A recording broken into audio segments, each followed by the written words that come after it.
the reason that I can write songs is when I was writing really bad songs when I was younger, my dad never told me they were bad. He just kept saying, yeah, keep going.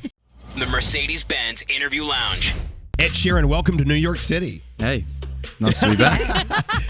You're back. You were so great on Saturday Night Live. Did you have fun doing that show? Is it a fun show to do? Oh, so fun, yeah, so fun. It's got this kind of gravitas around it where I remember how much of a big deal it was when I played it the first time and then the second time, and like it never sort of loses that. You know, when you go on, it's like coming on this. You know, it's a big deal when you come on it, and yeah, it was fun. The sketches were funny, and like I'm a big Succession fan, so meeting Kieran Culkin was like really cool. And I'm Tracy Morgan was there as well. Owen Wilson, like it's backstage is just it's a vibe.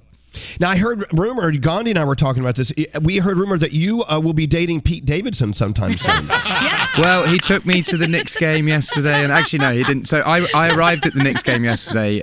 My friend David got me and Cherry courtside tickets, and I ended up sitting next to him and Chris Rock. So it does look like he took me to the Knicks game, but he just happened to be there. I have a question about the skits. So you did one skit.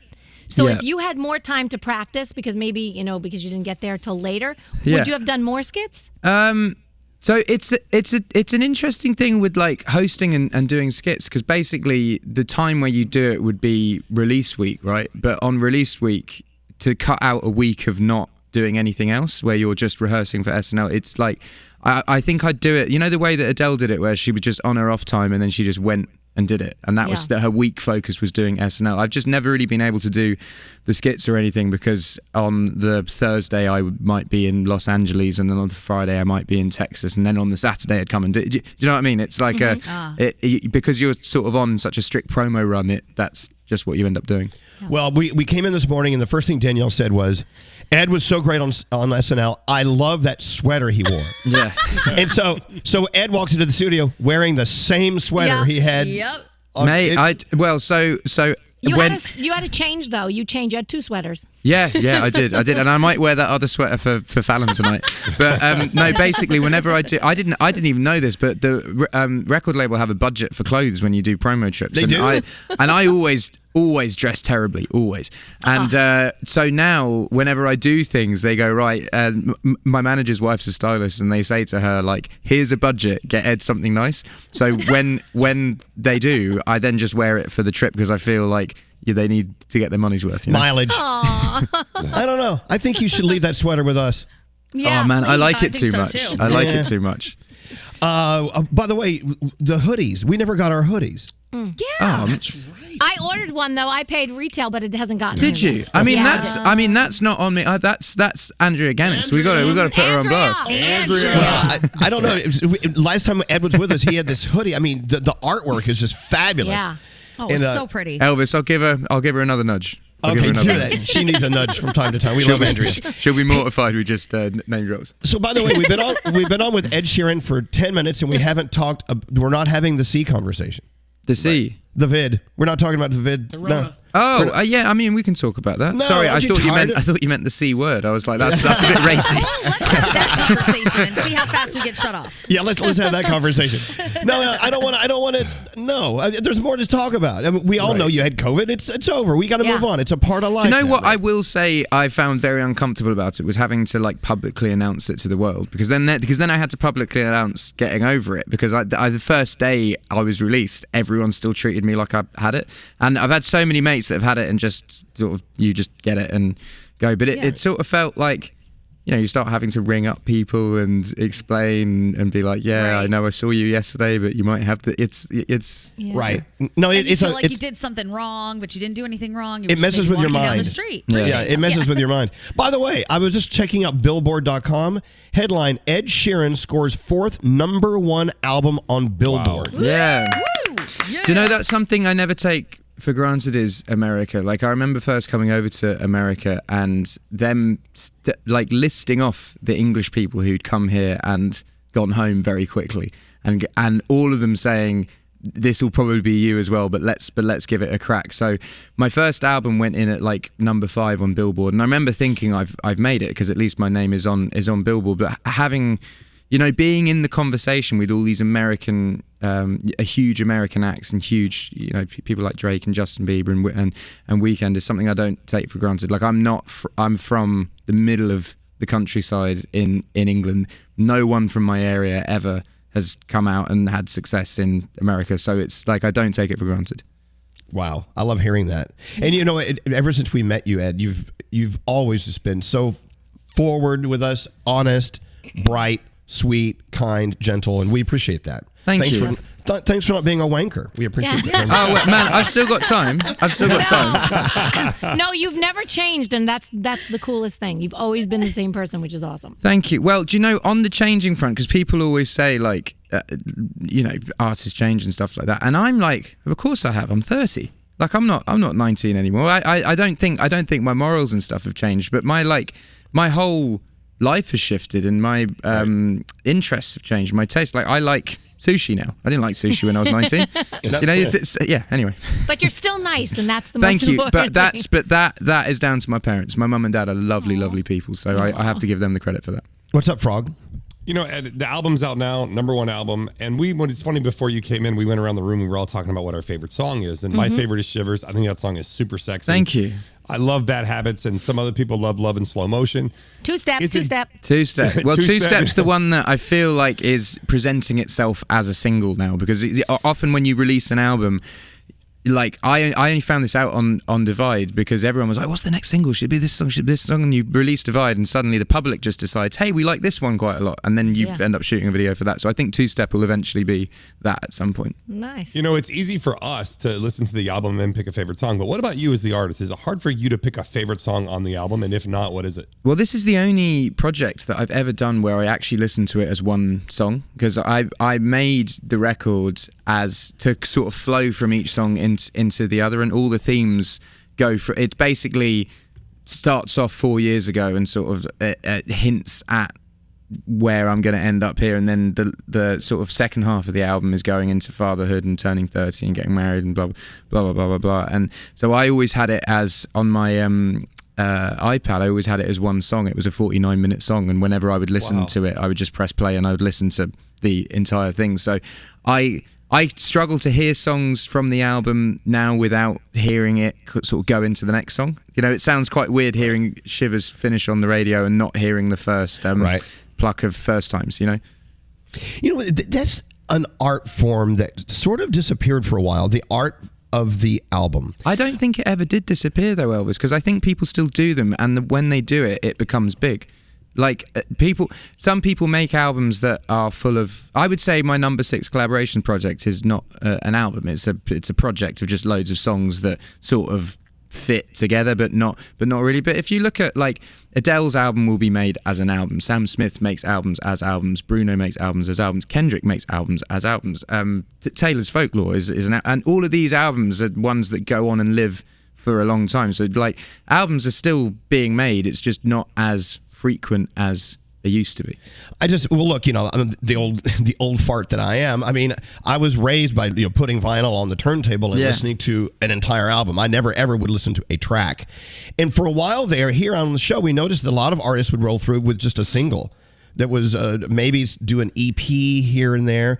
But I love the art of the album, to put it on the beginning and listen all the way to the end, as you just described, 49 minutes of it. Well, I think there's a certain terror in releasing a project of lots of songs, because when it's a single, it's one focus, and you promo it, and eventually it will catch on, and if you get the radio spins, and you do this promo and you do this TV look here, it will eventually work it. But putting out a whole project of things and knowing that some of those will not fly in on the Billboard chart anywhere, but those are the songs that sell tickets. Those are the songs where people connect. My biggest songs when I play live are not necessarily the singles. I have a song called Tenerife Sea that was not a single, but whenever I play that live, that goes down better than Shape of You. And people connect to album songs, they connect to honesty, they connect to vulnerability, and you're not always going to get that on a top 40 single. Wow. Danielle and I were talking about your music earlier before you walked through, And well, Danielle, just tell them what you told me. Yeah, It's really really sweet. I love how all your songs always sound different. Like you can rap and then you can sing straight, or you can do a little, scatty sound, whatever. But it always sounds so good. And you're so multi-talented with stuff like that, where it's just Thank you. so many different types of music. So I feel like you bring something for everyone to the table. Well, years and years ago, when I was like 8 or 9, I would say people listen to music based on genre. So I remember being into Green Day, and because I was into Green Day, I was also into Blink-182 and The Offspring, and then I got into rap music. Yes. So then I was into Eminem, 50 Cent, Dr. Dre, and that was the genre that I was into. But as I got older, genres sort of ceased to exist, and it was just like, do I like this or do I not like this? And you speak to kids now, and there's only 2 genres now. It's good and bad, and something's either good or something is either bad. And their playlist, it can be like Calvin Harris and then Kendrick Lamar and then James Blake and then Olivia Rodrigo, like 4 artists that are like so different, but they all make great music, so kids will listen to good music. Does that make sense? So yes. For me, I don't enter into an album being like, I'm going to make this kind of album. I'm just going to make music that I think is good, and hopefully there's a thread that flows through it. So I'm going to bring up something that's very tacky and uncomfortable. Cool. Yes. And I never ever like to talk about this stuff, but it was just put Is it in my front of sweater? me. No, it's better than that. The annual list of the wealthiest people in the UK under 30 years old. Ed Sheeran, number 1. Yeah. Look at that. And look, I'm not we're not going to talk numbers or anything. Doesn't matter. And unfortunately, we do live in a world. Sometimes people see numbers and that's their gauge to say, oh, he must be doing really well because he's so successful because this is the number he's worth, whatever. When you read stuff like that, do you ever just pinch yourself and go, oh my God, I'm worth more than Harry Styles? No, it makes me feel really uncomfortable when stuff like that's printed, because I feel like the first time that ever happened was when I was like 23, 24, and your people in your circle that you consider friends just suddenly turn different, and then you start going out for dinner with all your mates and no one's reaching for their wallet at the end of it, like all of your so I not that it's nothing to complain about, but when stuff is made that public, it often shifts people's perception to you rather than like just, is he a good dude or not? It's like, oh, my worth is just a number rather than me being a person. This happens with Elvis when he takes Scary out to dinner. Scary doesn't reach for his wallet either. Oh yeah, they actually reach for my wallet. It's the same thing. But I think your worth is like, for me, like I played shows for free. I used to burn CDs on my laptop and give them out for free. Like I've always done music because I love it, and I do believe that the work ethic that I have is not because I want to get higher and higher up on that list. It's just because I really, really enjoy the music that I make and I love playing. So I feel like when stuff like that's brought up, people, because that's so prevalent in other people's mind, people then start believing that artists do it for that. Then I don't really like, if I did it for that, I'd be out here doing like massive Pepsi campaigns and stuff like that, Right. No, I mean I felt dirty bringing it up. I hate talking about money. But in Collaborations Project, and a couple of the songs you talk about how that's not you. You're not that type of person. Yeah.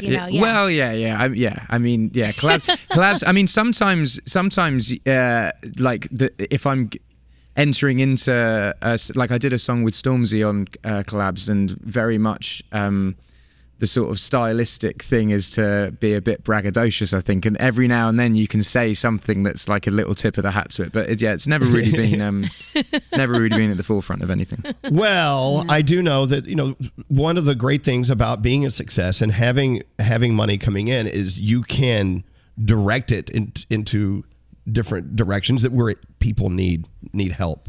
I know that you actually made a donation to your former school for children's mental health services.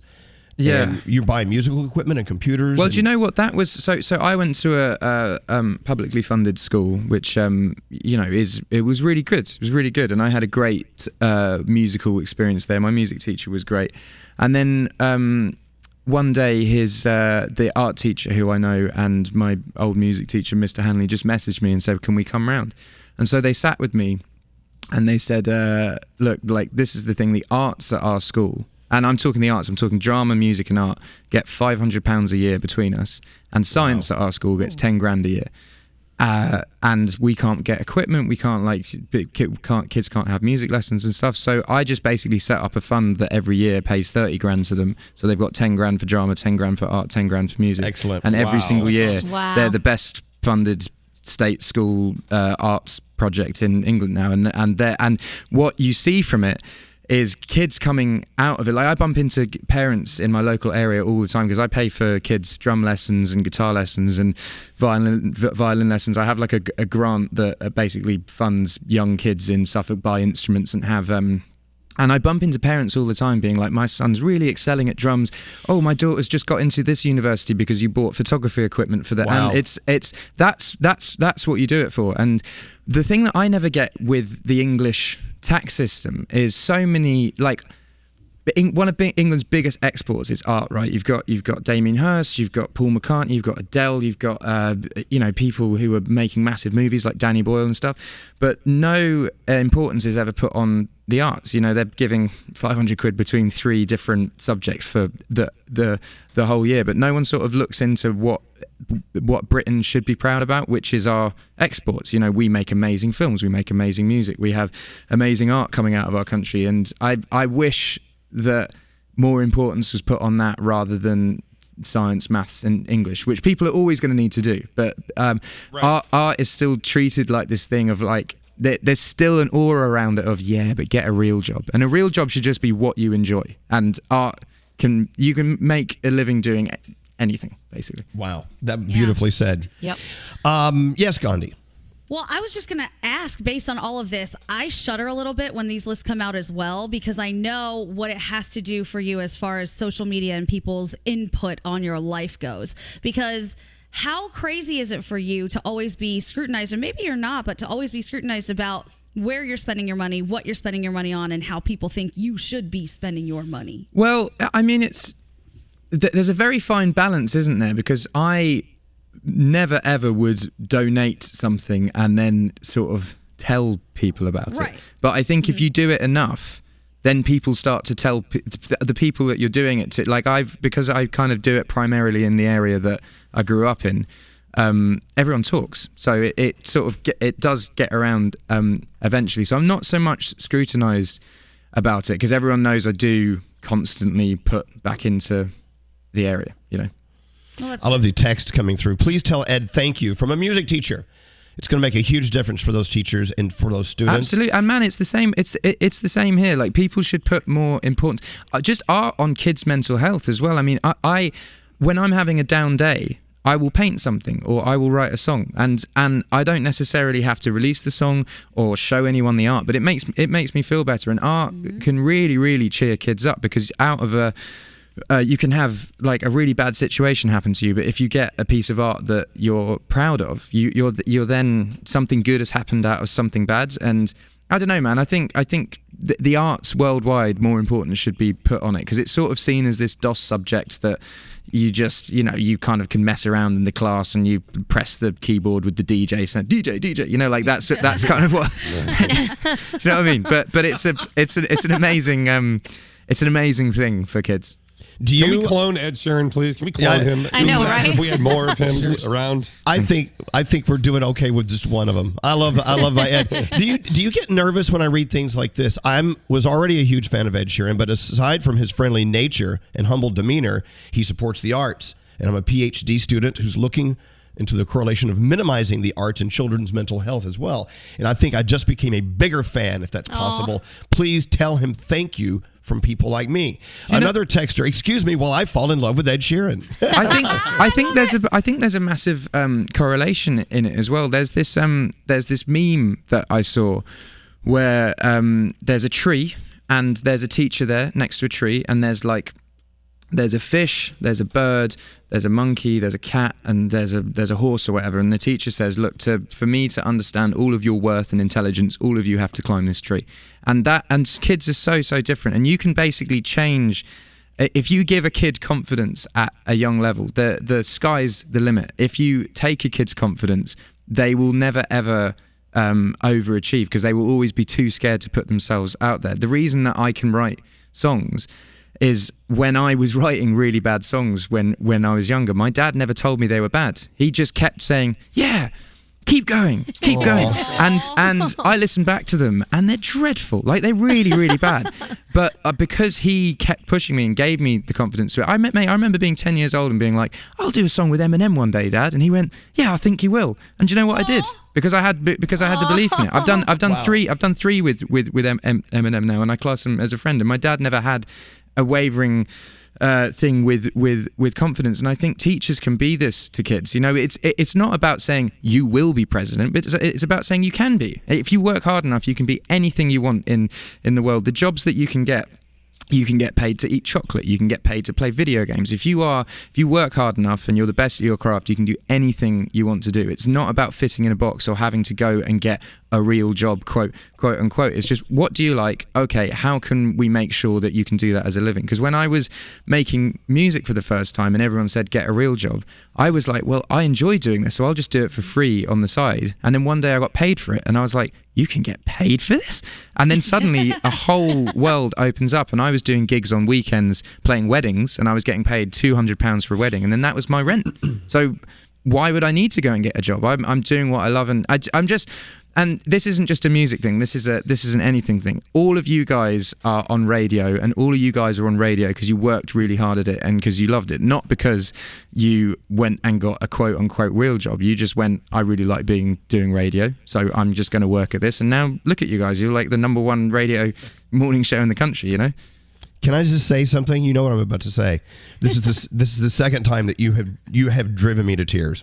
I'm saying that I just find you just fascinating, and I'm thinking about, oh my God, this guy is now a father. I can't imagine how frightening it is having a child and knowing that one word could ruin their life. One word and a feeling of affection could give them all of the possibility everything. And hope. Mate, I have so many friends that I was at school with that were so horrendously talented at something. And, you know, I found myself slipping into this because I had people in my family that were like, oh, but you do need something to fall back on. You should go to university. And so many of my friends did and got degrees in jobs that they didn't end up doing. And then they switched their... Mate, COVID was this thing that just... was a blindfold that was taken off for a lot of people that I knew that suddenly went, you know, I hate my job. I'm going to quit this and actually do something that I love doing. And as I said, man, you can do anything. You can do all you need is work ethic. You have to work hard at something. You can't just you can't do something half-heartedly. Ed, look behind Gandhi. See that artwork? That's all a product of how she changed her life when COVID hit 2 years ago. Oh yes. She's become our artist, our in-house artist. And you love it, right?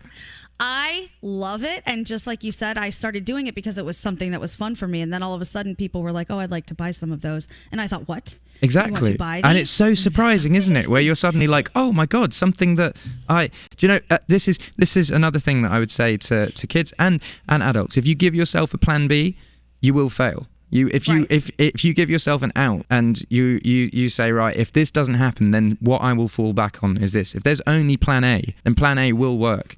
It will. I mean, if you know, I didn't expect to be a world famous singer, and Gandhi didn't expect to like sell her paintings, but all she knew was I'm going to make these paintings, and that's plan A, and then whatever happens happens. And now plan A is starting to work out. If plan B was I will stop painting, then she would have stopped painting, you know? Right. I didn't have a choice, and it's been awesome, and it's nice to see something from start to finish. And to your point, on Shark Tank all the time, if they see people doing too many things and not just focusing on the product that they're trying to sell, they say, you know, I like your product, but it seems like you're stretching yourself a little thin, and I want you to focus on your main goal. For that reason, I'm out. Well, look at all the most successful companies in the world, right? Like Instagram just does one thing really well. It's just pictures. Yeah. Twitter, one thing really well. YouTube, one thing really well. Amazon used to just be books. They just did that really, really. You just do one thing and just do it really, really well. Now Amazon is a multifaceted company that blah, blah, blah. But you start off, just do one thing really, really well and focus on that. Wow. Sorry. Wow. I love this text. That's awesome. What a guy. My son is living with autism and he wanted to try the piano. A whole new world has opened up for him. The confidence his piano teacher has given him is priceless. It's become such an essential part of his success. Thank you for advocating the arts. There is an organization here called Donors Choose. I don't know if you're familiar with Donors Choose. To be a teacher anywhere in the world is just that you don't get paid. They're not being paid what they really should be being paid. And on top of that, they're putting their own money in because they're running out of funding for art project accoutrement or whatever you want to call it. So we like to donate money to Donors Choose. And what I'm going to do is Andrew in today? My assistant? No, he's flying back now. Okay, we're going to go on, and you can actually specifically donate money to teachers in the public school system, and Donors Choose will take that money and they will buy the project pieces for these teachers. Well, I tell you what, Elvis, whatever you guys do, I will match. I promise you that. Wow. Are you... No, hand on heart, 100%. And this isn't a hoodie thing where they won't turn up. Okay, well, you don't have to match, but we're going to contribute $25,000 to Donors Choose. I'll do 25 grand as well. Absolutely. No, I'll get if you give me details, I'll donate that today. Absolutely. Wow. Donors Choose, and the teachers they sign up. And you can actually go to a school you went to as a kid, and you can donate to those teachers, or you can spread it out in the arts across many school systems. And wait, can you imagine if you're a teacher today and you go and see how your project's doing, and it says Ed Sheeran funded your project? Shut up! Awesome. That's awesome. Wait, does this mean we don't get the hoodies, or do we still get the hoodies? No, you still get the hoodies. But I imagine that this donation will probably happen before the hoodies turn up. And anyone who's a little listening, more important, just a little bit more important. Yeah. And if everything that Ed has talked about this morning has touched your heart like it's touching ours, you too can go to donorschoose.org. It's donorschoose.org, donorschoose.org, and figure out who you want to donate to. It can be $5, it can be $5 million, whatever you can do. Let's help these teachers. And this album, we haven't even talked about the album. Jeez. Oh man, we don't need to. It's out there. It exists. You will hear it on the radio, I'm sure, quite a lot. But yeah, no, I love talking about this sort of stuff, man. And like, I really feel like, especially in publicly funded schools, like the arts are so important for kids' happiness. It can make it, like, as you said, that there's that child who's learning the piano now, and now he has something that he can really excel in. And that was the thing when I picked up a guitar. I was good at nothing, and I picked up a guitar, and then suddenly people were like, wow, you're quite good at that, and it gives you confidence. And then I carried on being good at nothing except guitar, and now the only thing I'm good at is playing guitar and singing. But it's the only thing I need. It's the only thing that you only really need one thing that you're really good at. You're doing something else that you're excelling at, and that's being our friend. And we love having you here, Ed. I want to play 2 songs from Ed Sheeran. Yeah. Thank you. Wow. I want to play Shivers, but also Overpass Graffiti. Yeah. Do we have it in the we system? do. Yeah. I'm going to play first. He wore his white sweater when he did that song. I did, yeah, I did. Both were on SNL. Both were on SNL. Let's play Shivers and then slam right into Overpass Graffiti. And Ed, it's always a pleasure to have you here on the show. Thank you so much for coming by. And can someone give me the details, and I'll make sure that goes through today. Absolutely. Perfect. Absolutely. Thank you, Ed. The Mercedes-Benz Interview Lounge.